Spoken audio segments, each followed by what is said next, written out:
During our time at Glacier, we decided to stay at one of the country's highest rated hip camps, which is West Glacier Hip Camp in Montana. And in this video, we're gonna be going over everything in the campground, from the amenities to the campsite to the price and location, and see if it really deserves that highest hip camp rating in the country. First thing that we're gonna be going over, because we are just here, is our campsite location. And as you can see, it comes with a fire pit, it comes with a picnic table, and also plenty of area to park our RV, let out our carpet, and also have our car parked with no worries about being in other people's way. There is also plenty of trees. As you can see, we have a hammock there, and really just a great campsite. It is huge. We are not near anyone else. We have campsite number 1, so the entrance is over there. People do drive by occasionally, but there's only like 20 spots here, so it's not too bad. But yeah, there's no one over here. And if you can look this way, there are some people staying out back there, but they're probably like close to 100 yards away.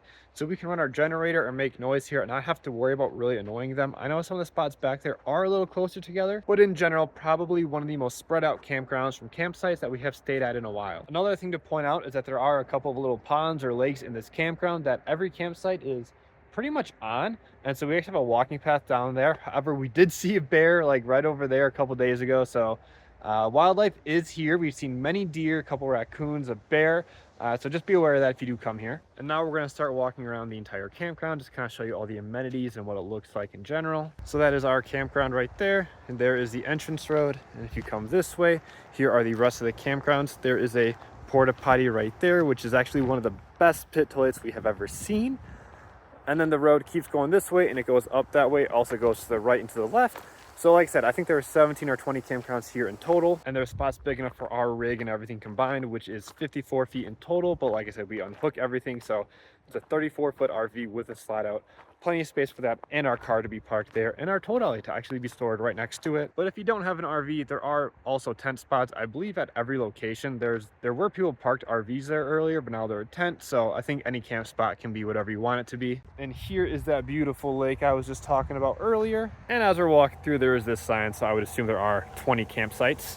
And a tube tent, which if there's no one staying there, we'll walk through, give a little outside tour. But if there's someone there, we'll just have to walk by it. But now we're on our way to the boats, games, and gazebo and free Wi-Fi area, which is very nice. And actually, one of the few campgrounds that has had this surprisingly. Most campgrounds don't actually have a common space like this.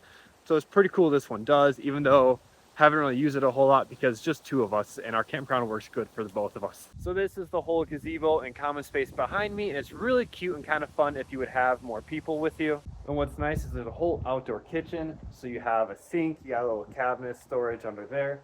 You have a grill, you also have another sink right there. There's also a big kitchen table, dining table. You can stay out with everybody as long as some nice hammock chairs. There's also a hammock over there and like a hammock swing right there and a zip line. Haven't used that yet, not really sure what that's about. Then they have a fire pit right on the lake along with some more seating area. They also have kayaks and paddle boards. I think there's like a pedal boat somewhere over there that you can just use as well if you're staying here. You don't need to pay extra for it, I don't think, which is a really nice feature. They also have a couple of these nice little hiking trails through here that are really wide, which is, you know, if you're looking for something to do that's not in Glacier National Park, always a great option. They also have this cute little camp store where you can buy all the necessities that you need. Like you can buy coffee and firewood and propane and little burners, things like that. You can also buy little frisbees and games for kids if that's what you need, is some entertainment. And everything here is priced fairly decent. I mean, they're not like upcharging you a super amount, which is always nice because the convenience is like a 2-minute walk from all the campgrounds, which we've been at places where they charge you like $10 for a bundle of firewood. Here it's $7 for a bucket. Gotta return the bucket. But not a bad deal really. And there's also plenty of sticks in here that you could probably just burn and do that instead of buying firewood. Now we're at the tube tent. It doesn't look like there's anyone staying here, so we're gonna walk around it, hopefully not get yelled at or interrupt someone's sleep. But here it is. It's just a nice little camp spot. You can park your car there. You have some water to wash things off. And it's just a nice little capsule that you got a hammock and picnic table, fire pit. So it'd be a great place to stay if you didn't have an RV or tent, which is kind of a cool option for a campground to have because, you know, sometimes there's parents or grandparents that just don't want to sleep in the ground in a tent. So everyone else can rough it in a tent and they can sleep in the nice tube tent. Not sure how much that costs. Maybe we'll find that out later, but kind of a nice feature that the campground has. And then throughout the campground, they also have these pit toilets everywhere, which are probably the nicest pit toilets we've seen. And we're going to go into that quick. What's kind of fun is all the handles are like tools. So this is a hammer, obviously. One we had was an axe. Another one was a saw, which is kind of fun. And then here's the inside of it. I mean, nothing crazy. I will say you got some open air, so the wind does get in here, gets a little cold sometimes, but they have toilet paper and hand sanitizer, which is a nice touch for pit toilets. And that's pretty much all it is. So like we said, one of the nicer ones, probably one of the cleaner ones. The smell isn't too bad, which for pit toilets can sometimes be terrible. So one thing that this campground just does pretty well, I will admit, is definitely the pit toilets. Also, kind of alluded to this earlier, there are 20 spots total, it looks like, plus a tube tent. But what's nice is it's very spread out. So there's lots of like gravel roads you can walk on, which is nice if you're trying to get like a morning walking or just get some steps in the afternoon, but you don't want to go for like a hike or walk on the side of the road. And right now we are here in September, so it does get cold in the mornings and at nights, but during the day, pretty pleasant out. Some of the leaves are starting to turn already. Kind of sad to see, but it is a pretty cool spot to see the leaves turn in just nice nature area. They also do have actual hiking trails here if you're looking for that. All right, now that we have talked about the campground and all the amenities it has to offer our campsite and what everything looks like there, we're now going to be talking about the location of this campground as a whole as it relates to Glacier National Park. Because if you're staying here, let's be real, you're doing it to go see Glacier National Park, not to stay at this hip camp. After making the drive at least 5 times, I can confidently say it's about a 10-12 minute from here to the Glacier National Park front gate. But when you get into that front gate, it doesn't mean Glacier National Park is just there and you have access to everything. Glacier is a fairly large national park, I would say, and there's really only one road that winds through it, which is the Going to the Sun Road, which, if we're being honest, is just not the most efficient way to get from point A to point B. It kind of goes up through the mountains and everything like that, and the speed limit is only 40 miles an hour. So it does take time to get places once you get into Glacier National Park. But to get from our campground to pretty much any major hiking trails in the first portion of Glacier takes anywhere from half an hour to 45 minutes, depending how far you're going in. And if you want to go to Logan Pass, which is the big visitor center and the big area where all of the hiking trails are, it's the highest point in the park that you can drive to. There's a Highline Trail, Hidden Lake Trail, which we did both of, would recommend both of those. But to get out to Logan's Pass, you're looking at a solid hour and 15-minute drive, and we literally just did that yesterday in the morning with no traffic, and it took us an hour and 15 minutes. So with traffic, could probably take you a little bit longer. And if you're trying to explore more of the area, like Mini Glacier, which is the northern part of Glacier National Park, not as many people go to, it'll take you about 2 hours to get there if you drive going to the Sun Road, or a little under 2 hours if you take the highway and go all the way around. Speaking of the highway, you can probably hear, but we're relatively close to a pretty busy road. I don't think it's technically a highway, but the speed limit is like 65. And we're like maybe a quarter mile from the front gate to campground out to that road that goes there. And it kind of runs sideways. So we're like maybe a 1/10 of a mile from where our campsite is to that busy road. And you can hear the traffic there. You can hear loud trucks coming by.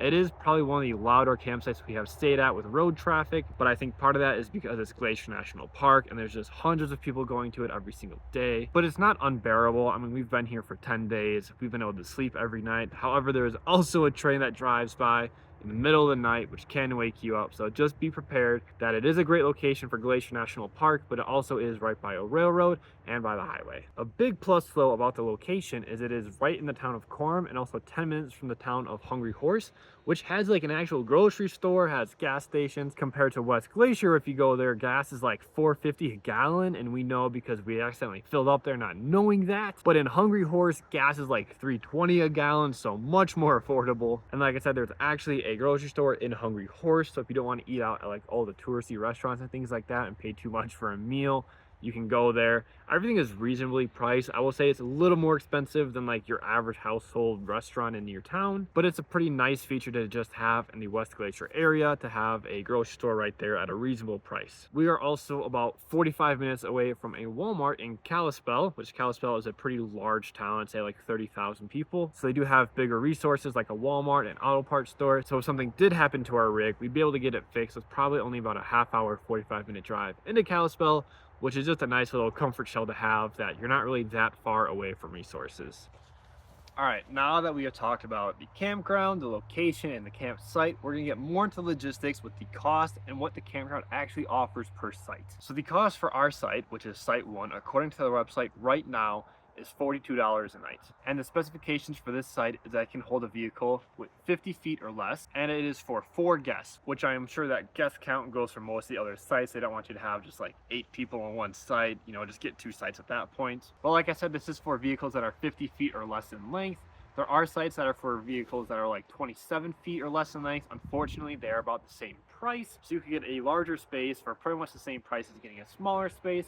but just keep in mind to be like nice and courteous to other people that there are only so many sites that fit large vehicles like ours. So if you are tent camping, don't take up the 50-foot spot if you don't have to. Plus, it does look like those prices do vary slightly. So it looks like those tent ones could drop down to like $38 or $40 a night, and these 50-foot ones could go up to $45 to $50 a night. It is also important to note that this campsite does not have electricity, does not have water, and does not have sewage. They actually don't have water or sewage in the entire campground, which is a kind of a strike in our book because electricity is kind of the most useful hookup that you can possibly have in a campground. And it doesn't seem that hard to put in, not that we've ever done it, but there are harvest hosts with it, so I feel like campground should be able to put it in. But like I said earlier, we have plenty of space to run our generator and make some noise, so it wasn't really too big of a deal that we don't have electricity. However, we did run out of water and needed to take everything down and move the RV, go fill up with water at the KOA down the road, which if you go in not peak season, they may let you do it for free. We were luckily able to do this for free. They said if it was peak season, there's no way we'd be able to get in and out, but you can always call and just see what they say. And we also need to dump our black and gray tanks. They are both basically full. We are actually using the toilets outside of our RV because we're pretty sure it is basically full, and we don't want it overflowing and making a mess in our RV, which would just be a nightmare. I'm bringing all this up because I want to say that not having hookups